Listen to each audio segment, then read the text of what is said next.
शमा और किरण भाई धनराज की दोनों बेटियां हैं। ये मीरपुर ख़ास से आगे समनगोट के अंदर। आज ये खुदा के कलाम में से कुछ हमें सुनाएंगी और हम इनकी हौसला अफजाई भी करेंगे। और आप देखें कि छोटे से गांव में खुदा ने कितना बड़ा टैलेंट रखा हुआ है। जी बेटा।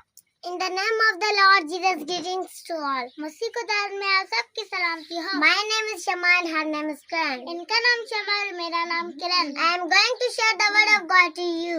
आपके साथ मैं खुदा के कलाम का बयान करना जा रही हूँ। And my topic is और मेरा अनुवाद है What is Jesus Christ and what are we? यीशु मसीह क्या है और हम क्या हैं? Let's we talk about three people from the Bible.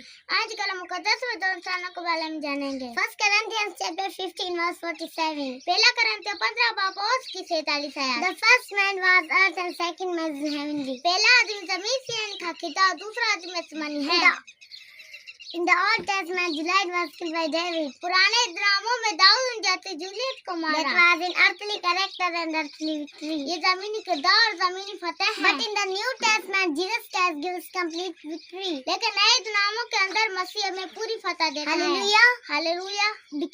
As it writes in the Bible, जैसा कलाम मुकद्दस में लिखा है, Glad are the dead who die in Christ. मुबारक हो मुर्दे जो मसीह में मरते हैं। It is also right in the Bible. और कलाम मुकद्दस में ये भी लिखा है, और death was your victory. ऐ मौत तेरी फतह कहाँ गई? Our flying in Christ the necessary. हमारा मसीह में नेसली जरूरी है। So that dies end. कि फानी खत्म हो जाए। Because the physical body cannot go to the kingdom of God. क्योंकि फानी जिस्म खुदा की बादशाही में नहीं जा सकता। There it is necessary that we prepare a spiritual body. इसलिए जरूरी है कि हम रूहानी जिस्म तैयार करें। To enter the kingdom of God. ताकि खुदा की बादशाही में दाखिल हो। God bless you all. खुदा आप सबको बरकत दे। Amen. Amen.